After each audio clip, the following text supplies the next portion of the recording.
वंदे मातरम विद्यार्थियों और शिक्षक साथियों, आज मैं आपके सामने एक महत्वपूर्ण अपडेट उत्तर मैट्रिक छात्रवृत्ति 2022-23 से संबंधित जानकारी शेयर कर रहा हूं।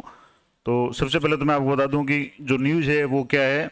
तो न्यूज़ ये है कि उत्तर मैट्रिक छात्रवृत्ति 2022-23 के लिए ऑनलाइन आवेदन है आमंत्रित करने से संबंधित न्यूज़ है। इसमें कहा गया है कि शिक्षण संस्थाएं 15 जून से और विद्यार्थी 1 जुलाई से कर सकेंगे आवेदन, और आवेदन की अंतिम तिथि 31 जुलाई होगी। जयपुर से ये कल यानी 18 जून की न्यूज़ है। उत्तर मैट्रिक छात्रवृत्ति वर्ष 2022-23 के लिए शिक्षण संस्थानों में के पंजीयन और पंजीयन नवीकरण छात्रवृत्ति पोर्टल पर अद्यतन करने और छात्र विद्यार्थियों से ऑनलाइन आवेदन आमंत्रित किए गए हैं।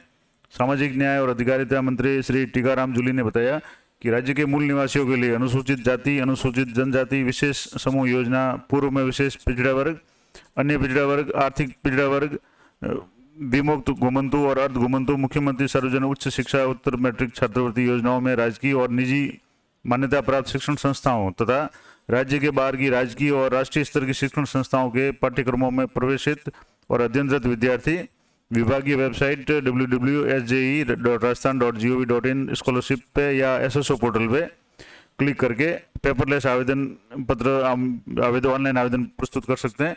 मैं पूरा इसमें विस्तार से बताऊंगा। अभी आपको न्यूज़ बता रहा हूँ, फिर पूरी विज्ञप्ति को भी बताऊंगा और प्रोसेस भी बताऊंगा।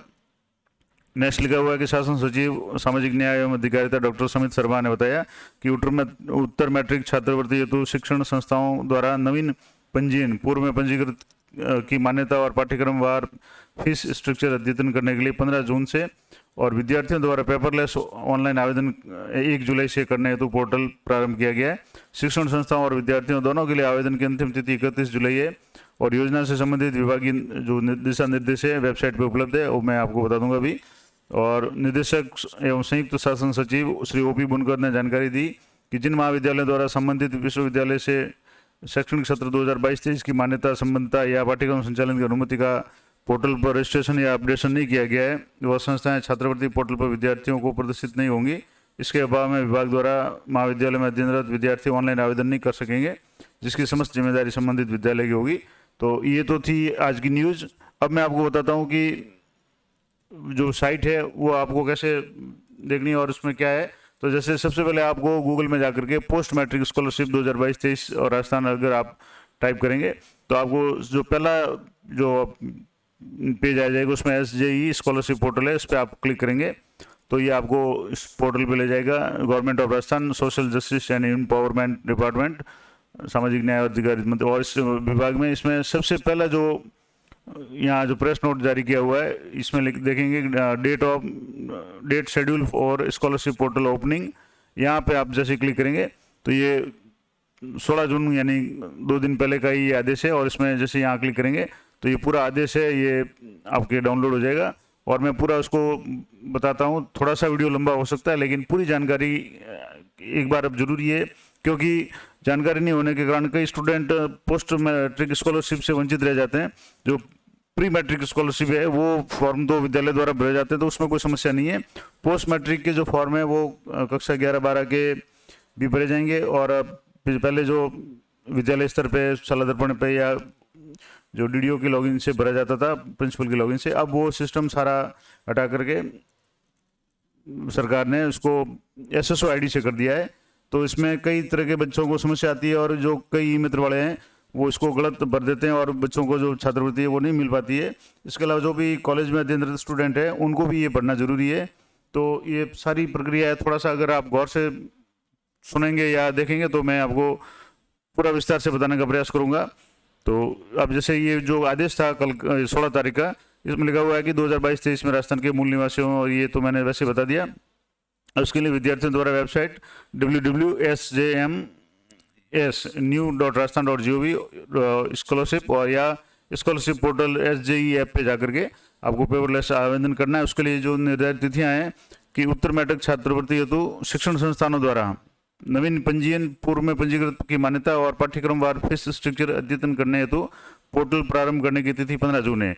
यानी जो शिक्षण संस्थाएं हैं, जो कॉलेज वगैरह या जो भी शिक्षण संस्थाएं हैं, राजकीय विद्यालयों के लिए तो जो अलग से आदेश आ जाएगा और ऑटो अपडेट हो जाएगा, लेकिन जो भी कॉलेज वगैरह उनके लिए निर्देश है कि 15 जून से ही ये कार्यक्रम आरंभ हो चुका है और इनको 30 जून तक ये सारी जो एंट्री जो है या स्ट्रक्चर है उसको अद्यतन करना है, अपडेट करना है, क्योंकि 1 तारीख से ये आवेदन शुरू हो जाएंगे। उससे पहले ही शिक्षण संस्थानों को अपनी तैयारी पूरी करनी है।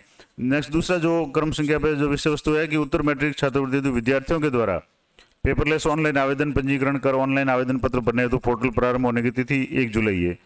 यानी ये तो हो गया कि शिक्षण संस्थानों के लिए तो 15 जून से ये काम शुरू हो गया है, और 1 जुलाई से विद्यार्थी है वो उत्तर मैट्रिक छात्रवृत्ति के फॉर्म है, यानी कि 10वीं के बाद की जो भी फॉर्म है, 10वीं 11वीं 12वीं या जो कॉलेज के स्टूडेंट है, वो पेपरलेस आवेदन है वो ई मित्र से या अपने खुद के लॉगिन से एसओसी आईडी से कर सकेंगे। और उत्तर मैट्रिक छात्रवृत्ति ये तो विद्यार्थियों के द्वारा पेपरलेस ऑनलाइन आवेदन पंजीकरण कर ऑनलाइन आवेदन पत्र भरने और शिक्षण संस्थानों द्वारा नवीन पंजी और पूर्व में पंजीकरण की मान्यता पाठ्यक्रम वार फिर अद्यतन करने हेतु अंतिम तिथि है, और पोर्टल बंद होने की अंतिम तिथि 31 जुलाई है। यानी शिक्षण संस्थान और विद्यार्थियों दोनों के लिए 31 जुलाई तक ये कार्य पूरा करना है।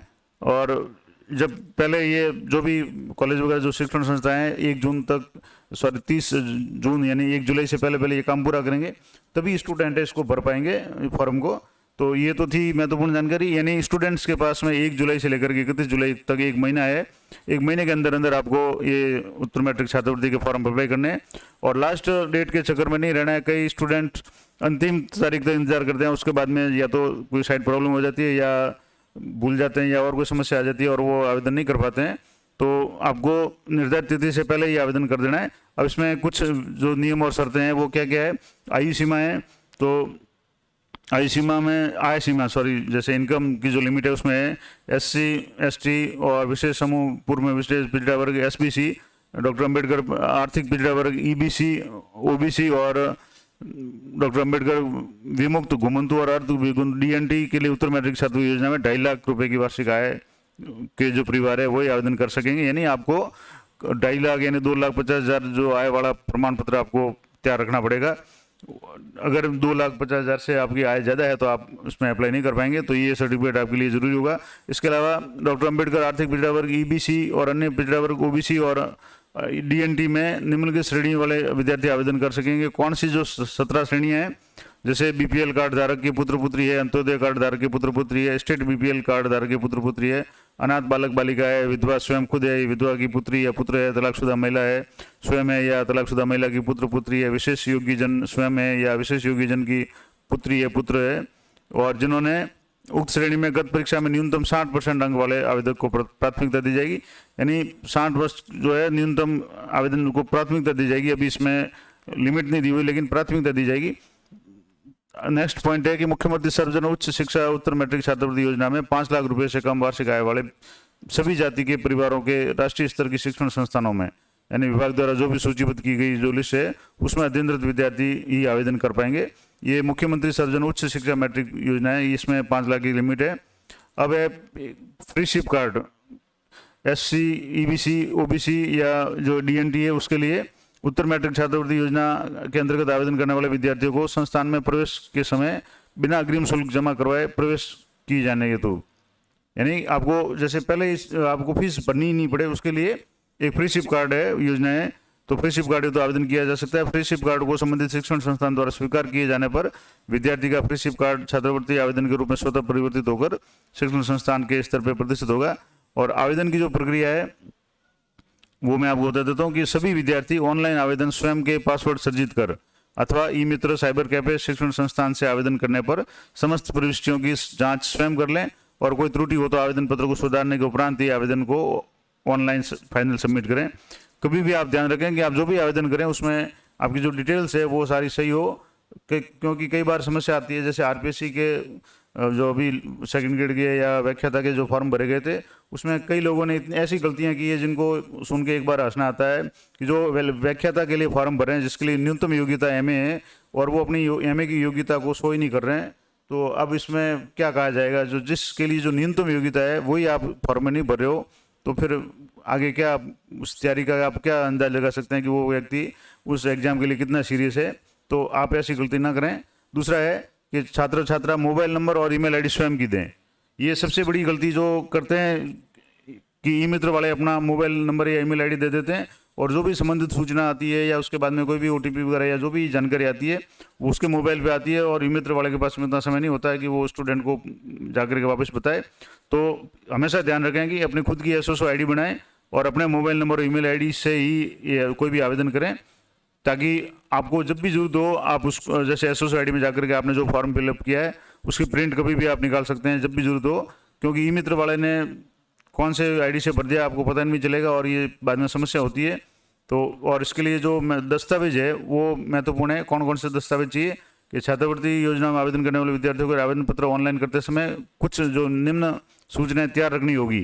यानी अभी ये आपके पास में कम से कम 10 दिन का समय है, आज जैसे 19 तारीख है तो कम से कम 10-11 दिन का समय है।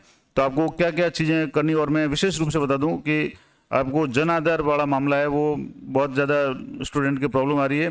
तो आपको जन आधार अपडेट करवाना है, और जन आधार में 10वीं 12वीं की जो मार्कलिस्ट के हिसाब से आपका नाम, डेट ऑफ बर्थ है, एक तो वो अपडेट करवानी है, और अपना जो अकाउंट नंबर है हर विद्यार्थी का अपना खुद का खाता होना चाहिए और वो जन आधार में अपडेट होना चाहिए। क्योंकि जितने भी अन्य जो सरकार की योजना है जैसे गार्गी पुरस्कार वगैरह में अभी जैसे कोरोना काल की जो बकाया गार्गी के पुरस्कार मिल रहे हैं उसके फॉर्म भरने की अंतिम तारीख भी 30 जून है। लेकिन सबसे बड़ी समस्या जो बालिकाओं के साथ में आ रही है कि या तो उनका खुद का अकाउंट नहीं है, अगर अकाउंट खुला हुआ है तो जन आधार में लिंक नहीं है, और अगर जन आधार बना हुआ है तो जन आधार में और जो विद्यालय के रिकॉर्ड में उनका नाम है, डेट ऑफ बर्थ है, वो मिसमैच है। तो इस कारण से ये फॉर्म अभी नहीं भर पा रहे हैं। तो उनको अभी 10 दिन का भी और समय है, और प्रयास करना चाहिए कि तुरंत आप ई-मित्र में जाकर के अपने जन आधार को अपडेट करवाएं। और निकट भविष्य के लिए ये जरूरी है क्योंकि जितनी भी सरकारी योजना है वो सब जन आधार से जुड़ी हुई है। तो जन आधार में आपका नाम और जो डेट ऑफ बर्थ है, फादर का नाम, स्पेलिंग वगैरह वो सारी सही होनी चाहिए। अब मैं बता रहा था कि आपको क्या सूचनाएं आपको रखनी है। तो अब जैसे सूचनाएं आवश्यक होगा, सभी दस्तावेज जन आधार, राज ई वॉलेट या डिजी लॉकर से ऑनलाइन ये लिए जाएंगे। अब जैसे क्या क्या जो सूचनाएं हैं, यानी जन आधार इसमें सबसे महत्वपूर्ण है। जैसे आपका आय विवरण है तो आपको आय का प्रमाण पत्र तैयार करना है, और आय का प्रमाण पत्र जिस समय फॉर्म भरे जुलाई में तो उस समय का ही बनवाएं, वो हाथों हाथ बन जाता है, उसमें कोई बड़ी बात नहीं है। मूल निवास है आप अभी से बनवा लें क्योंकि मूल निवास की कोई लिमिट नहीं होती है। जाति प्रमाण पत्र भी कोई लिमिट नहीं है, वो आप कभी भी बना सकते हैं। और गत वर्ष की अंक तालिका, यानी जैसे आपने अभी 12वीं में है तो 11वीं की अंक तालिका, अब आप 11वीं में आए हैं तो 10वीं की, या आप कॉलेज में आए तो 12वीं की अंक तालिकाएँ वो सारी आप पास में रखें। और वांछित दस्तावेज उपलब्ध नहीं होने की स्थिति होने पर एक बहुत महत्वपूर्ण बात है जिसको अंडरलाइन भी किया हुआ है कि अगर आपके पास में अन्य दस्तावेज नहीं है तो मूल दस्तावेज को रंगीन स्कैन कर पोर्टल पर यथास्थान अपलोड करना होगा।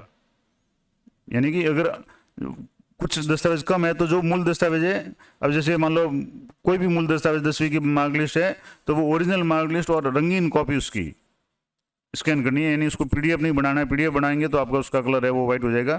तो आपको उसको JPG फॉर्मेट में या जो मतलब इमेज फॉर्मेट में ही आपको अपलोड करना है। जैसे उदाहरण के लिए गत वर्ष की परीक्षा की अंक तालिका, जैसे मैंने पहले ही बता दिया कि अब जैसे आप कॉलेज में अप्लाई कर रहे हैं तो 12वीं की जो अंक तालिका है वो ओरिजिनल अंक तालिका उसी रंग की, यानी उसी में उसकी इमेज है। वो दूसरा जो फीस की मूल रसीद, जैसे आपने फीस भरी और आपके विद्यालय या कॉलेज से आपको रसीद दी है तो रसीद काले रंग की, जब भी जैसे लाल रंग की, गुलाबी रंग की, पीले रंग की जैसी भी रसीद है उसी रंग का फोटो यानी कलर फोटो है उसमें आपको इमेज अपलोड करनी है। और अन्य पिछड़ा वर्ग के आवेदक है वो तो चिन्हित श्रेणी अनुसार अवांछित दस्तावेज, यानी जो भी सर्टिफिकेट है, OBC का सर्टिफिकेट है या EWS का सर्टिफिकेट है, जो भी आय संबंधी जो भी विवरण है वो आपको देना है। अब इसमें विद्यार्थी के आधार पर सूचना आय विवरण में परिवर्तन, जैसे नाम, जाति, लिंग, आयु, पिता का नाम, माता का नाम, बैंक, धर्म, खाता संख्या, मोबाइल नंबर, आपके आवेदक के परिवार की समस्त स्रोतों से वार्षिक आय का विवरण आदि जन आधार पोर्टल से ली जा रही है। तो कहने का मतलब हो गया कि आपको जन आधार पोर्टल पे अपने खुद के नाम के अलावा अपने माता का नाम, पिता का नाम, अपना बैंक अकाउंट डिटेल, जैसे मैंने पहले बता दिया, अपने मोबाइल नंबर, ये सारी सूचनाएं आपको अभी से अपडेट करनी है क्योंकि जुलाई में फिर आपके पास समय नहीं मिलेगा। तो अभी आपके पास जैसे ज़्यादातर स्टूडेंट के अभी कॉलेज, स्कूल हैं, सभी बंद है तो छुट्टियां हैं, तो आप अभी से ही ये अपडेट करवा लें ताकि आपको समस्या नहीं आए। और विद्यार्थी के शैक्षणिक रिकॉर्ड और जन आधार पोर्टल पर उपलब्ध डाटा में कोई भिन्नता होने पर शैक्षणिक रिकॉर्ड के अनुसार जन आधार पोर्टल में अंकित सूचना में ही संशोधित करवाया जाना आवश्यक होगा। जैसा कि मैंने पहले बता दिया कि आपके अगर 12वीं के सर्टिफिकेट में या 10वीं के सर्टिफिकेट में आपकी जो डेट ऑफ बर्थ है वो है अलग और जन आधार में अलग है तो आपको जन आधार अपडेट करवाना है। 10वीं या 12वीं की मार्कलिस्ट अपडेट नहीं होगी। उसमें बहुत ज़्यादा प्रोसेस लंबा होगा और उसका कोई मतलब भी नहीं है। जन आधार पे आपके हाथों हाथ 10वीं 12वीं की जो मार्कलिस्ट की फोटोकॉपी आप साथ में अटैच कर देंगे तो हाथों हाथ वो अपडेट हो जाएगी। उसी तरह से अन्य कोई भी जिसमें मिसमैच है तो आपको वो जन आधार पे सारा अपडेट भी करवाना है, यानी जो सुधार भी करवाना है, और जो एंट्री नहीं है, जैसे बैंक खाते की आपने खाता खुलवाया तो उसको तुरंत जन आधार पे अपडेट करवाएं, उसके बिना ये सारा काम है वो नहीं हो पाएगा। दूसरा, जन आधार आईडी और आधार नंबर के अभाव में विद्यार्थी की छात्रवृत्ति स्वीकृत नहीं की जा सकेगी। तो ये सबसे महत्वपूर्ण पॉइंट है जो डार्क कलर में दिया हुआ है कि जन आधार आईडी आपकी सबसे जरूरी है, हर स्टूडेंट का जन आधार कार्ड बना हुआ होना चाहिए। और सबसे महत्वपूर्ण बात, जन आधार कार्ड में जो भी डाटा है, आपका नाम है, डेट ऑफ बर्थ है, मोबाइल नंबर है, ये सारे अपडेट होना चाहिए। और आधार नंबर में भी अपडेट होना चाहिए, क्योंकि अभी जैसे विद्यालय में जन आधार ऑथेंटिकेशन और आधार ऑथेंटिकेशन का जो काम चला था उसमें अधिकांश स्टूडेंट के जन आधार में गड़बड़ है और आधार तो बहुत कम स्टूडेंट के सही मिल रहे हैं। तो आधार का जो मामला है वो अपने हाथ में नहीं, उसको तो बहुत लंबा प्रोसेस है, आधार अपडेट सेंटर पर जाकर के करवाना है। हालांकि करवा लें समय पे, क्योंकि बाद में भी आपके निकट भविष्य में भी आधार की जरूरत पड़ेगी। लेकिन जन आधार का काम है वो आसानी से अपडेट हो रहा है और आपको तुरंत ई मित्र पे जाकर के ये अपडेट करवा देना चाहिए। 1-2 दिन में ही ये लगभग अपडेट हो जाता है, अगर कोई विशेष प्रॉब्लम नहीं आती है तो ये आपको करवाना है, और इसके बिना आपकी छात्रवृत्ति मिलेगी नहीं। दूसरा, विद्यार्थी का बैंक विवरण, जैसे कि मैंने पहले बता दिया आपको कि छात्रवृत्ति आवेदन में विद्यार्थी स्वयं का खाता संख्या जन आधार के माध्यम से उपलब्ध कराएं। तो कहने का मतलब, आपको अपना अकाउंट खुलवाना है और अकाउंट खुलवाने के बाद में उस अकाउंट को जन आधार खाते में आपके नाम के आगे उसको अपडेट भी करवाना है कि आपके नाम से ये खाता है। अन्यथा जो छात्रवृत्ति की राशि है वो जन आधार कार्ड में अंकित परिवार के मुखिया के खाते में हस्तांतरित होगी। लेकिन ये राहत की बात है कि अगर मान लो आपका खाता जन आधार बैंक में नहीं है तो जो मुखिया के नाम से, यानी जो जन आधार कार्ड है, जो पहले भामाशाह कार्ड होता था, महिला जो भी परिवार की महिला मुखिया है उसके खाते में ये राशि हस्तांतरित होगी, तो भी कोई बात नहीं। लेकिन कोशिश करें कि आप हर विद्यार्थी का अपना खुद का खाता खुलवाएं और ये सुनिश्चित किया जाना अनिवार्य है कि उसके द्वारा अंकित किया हुआ खाता निम्न प्रकार से है। कैसे है कि पहला, विद्यार्थी का बैंक खाता आधार बेस्ड अकाउंट ही हो, यानी उस खाते में आधार जुड़ा हुआ हो, चाहे आपके परिवार के मुखिया का खाता हो या आपका खुद का खाता हो, आपका खुद का खाता हो और आधार से आजकल खाता खुलवा रहे हैं तो ये समस्या होगी नहीं। तो कोशिश ये करें कि आप लेटेस्ट खाता खुलवाएं। अगर नहीं पुराना खाता है तो आप उसको KYC कराएं, यानी KYC का मतलब आप अपने बैंक में जाकर के आधार को अपडेट करवा लें तो आपका वैलिडेट हो जाएगा। अब छात्रवृत्ति आवेदन पत्र में जो खाता उनके द्वारा अंकित किया जा रहा है वह बैंक नियमों के अनुसार KYC पूर्ण स्वयं का खाता हो। अब देखो, वैसे भी ये स्वयं का खाता जरूरी है तो आप जल्दी से खुद का खाता खुलवा लें। और KYC का मतलब, जैसे ये इसका मतलब होता है नो योर कस्टमर का मतलब होता है कि आपको समय समय पे बैंक आपके खाते को अपडेट करता है तो आपके जो ID प्रूफ है वो मांगता है, और विशेष करके आधार और पैन कार्ड, ये दोनों चीज़ें आपके होनी जरूरी है। अगर पैन कार्ड आप बनाना चाहें तो बना सकते हैं, बहुत आसान तरीका है। अगर आधार में आपकी उम्र 18 साल से ऊपर है और आधार में आपका मोबाइल नंबर जुड़ा हुआ है तो आप घर बैठे 2 घंटे के अंदर आप पैन कार्ड प्राप्त कर सकते हैं और 6-7 दिन में आपके डाक द्वारा पैन कार्ड घर पे आ जाएगा। ये पूरी प्रक्रिया का वीडियो मैंने बनाया हुआ है, इस चैनल पे मैंने वीडियो अपलोड किया हुआ है। मैंने खुद कई पैन कार्ड बनाए और मैंने पूरी प्रक्रिया के साथ में वीडियो बनाया हुआ है, तो आप उस वीडियो को देख करके घर बैठे आपका पैन कार्ड बना सकते हैं। और क्योंकि पैन कार्ड भी आजकल बैंक खाते के लिए ज़रूरी मांग रहे हैं और आधार तो ज़रूरी है ही। इसके अलावा छात्र के खाते में लेन देन भी बैंक द्वारा निर्धारित समयांतराल में हो और छात्र को अलग प्राप्त होने वाले जो शुल्क पूर्ति या छात्रवृत्ति की कुल धनराशि छात्र के खाते में ऑनलाइन ट्रांसफर के लिए कोई ऐसी सीमा निर्धारित न हो जिससे कि धनराशि अंतरण संभव नहीं हो पाए। यानी आपका जो खाता है वो ऐसा नहीं हो कि जिसमें कुछ लिमिटेड अमाउंट ही जमा कर सकें, यानी कि जैसे बीच में कुछ जीरो बैलेंस के इस तरह के कुछ खाते खोले थे जिसमें कोई लिमिट से ज़्यादा अमाउंट नहीं आ सकता। तो ऐसी खाता है आपका वो साधारण खाता हो जिसमें जो भी निर्धारित शुल्क है आप जो भी गवर्नमेंट द्वारा जमा किया जाएगा वो जमा हो सके। नहीं तो कहीं ऐसा ना हो कि आपके जो राशि, जैसे मान लो 20,000 आपके छात्रवृत्ति राशि आ रही है और उस खाते की लिमिट 10,000 ही हो तो फिर आपके समस्या हो जाएगी। जैसे बैंक खाता बंद हो अर्थात बैंक के नियमों के अनुसार न्यूनतम राशि सरकारी बैंक में 1,000 रुपये और निजी बैंक में 5,000 रुपये भुगतान के समय उपलब्ध हो, तो जो भी बैंक की जो निर्धारित लिमिट है वो उसमें आपके बैलेंस होना चाहिए। और यदि बैंक खाता माइनर है, अब जैसे मैंने वही बात जो इस यहाँ आ गई मैंने पहले बता दी कि जैसे माइनर खाता है और छात्रवृत्ति की राशि 25,000 रुपये से ज़्यादा है तो बैंक को प्रार्थना पत्र प्रस्तुत कर खाते को व्यस्त खाते में परिवर्तित करें। यानी आपके बचपन में यानी पहले खाता खुलाया हुआ है और अब वो खाता जैसे जिसमें 25,000 से ज़्यादा जमा नहीं करा सकते और आपकी छात्रवृत्ति ज़्यादा आ रही है, तो उस खाते को आपको व्यस्त खाते में यानी जो नॉर्मल खाते में उसको चेंज करवाना है। तो और ये हाथों हाथ हो जाएगा। आपको बैंक में एक प्रार्थना पत्र देना पड़ेगा और अपनी जो भी डिटेल है वो देनी पड़ेगी। इसके अलावा जो शुल्क संरचना है यानी शिक्षण संस्था पोर्टल पर प्रदर्शित शुल्क संरचना पेज पर अंकित 8 मद यानी कि जैसे पंजीकरण शुल्क, रजिस्ट्रेशन फीस है, नामांकन फीस है, शिक्षण शुल्क है, खेल कूद वगैरह, ये सारी जो कॉलेज वगैरह या जो भी संस्था है उसकी जो फीस है वो अंकित होगी और उसकी जो भी लिस्ट मतलब फीस की जो रसीद होगी वो आपको लगानी पड़ेगी। अब शिक्षण संस्थान और पाठ्यक्रम का चयन आवेदन में केवल छात्रवृत्ति पोर्टल पर मान्यता प्राप्त शिक्षण संस्थान और उसके पाठ्यक्रम आवेदन प्रदर्शित होंगे और विद्यार्थी को शिक्षण संस्थान और पाठ्यक्रम का चयन सावधानी पूर्वक करना होगा। यानी जब ये फॉर्म भरेंगे तब ये बात आएगी। तो अभी ये चीज़ें अभी इतनी ज़रूरी नहीं है, मैं जो इम्पोर्टेंट चीज़ें थी वो मैंने आपको बता दी। अब इसमें थोड़ी सी और चीज़ें तो वो आप देख लेना। मैं सबसे बड़ी बात जो आपको कहना चाह रहा था कि अभी आपको सबसे पहले अपने जन आधार अकाउंट को अपडेट करवाना है और इसमें आपका खुद का खाता खुलवाना है और उसको जन आधार से अपडेट करना है, उसको जन आधार से लिंक करवाना है और आधार से भी लिंक करवाना है, ताकि आपको जब भी जुलाई में ये स्कॉलरशिप का पोर्टल शुरू हो आपको किसी तरह की कोई समस्या नहीं आए। और इस संबंध में अगर आप कोई जानकारी चाहते हैं तो मैं विद्यार्थियों को पूरा सहयोग करने का प्रयास करूँगा और जुलाई में जब ये प्रोसेस शुरू हो जाएगा तो मैं इसका जो वास्तविक किसी एक स्टूडेंट का फॉर्म ये पोस्ट मैट्रिक छात्रवृत्ति का भर करके आपको वीडियो के माध्यम से उपलब्ध कराऊंगा। तब तक आप इस जो भी डिटेल है उसको एक बार और गौर से देख लें और सबसे महत्वपूर्ण बात आपने जन आधार या अपने जो भी डॉक्यूमेंट्स है उसको अपडेट करवा लें, क्योंकि सबसे बड़ी समस्या इसी में आ रही है। अभी जैसे गार्गी पुरस्कार के मामले में भी कई जो छात्राएँ हैं उनके फॉर्म नहीं भरे जा रहे हैं, उसमें सबसे बड़ी समस्या जन आधार की और खाता लिंक नहीं है वो आ रही है। तो ये काम आप अभी आपके पास में स्कूल खुलने में कुछ दिन शेष है, यानी स्कूलें भले खुल जाए लेकिन आपके पास में जुलाई से पहले क्लासें लगेगी नहीं, तो कम से कम 10 दिन में आप ये काम पूरा करवा लें। और किसी तरह की कोई समस्या हो तो आप कमेंट करके पूछ सकते हैं, मैं यथासंभव उत्तर देने का प्रयास करूंगा। तो मिलते हैं नेक्स्ट वीडियो में, तब तक जय हिंद जय भारत।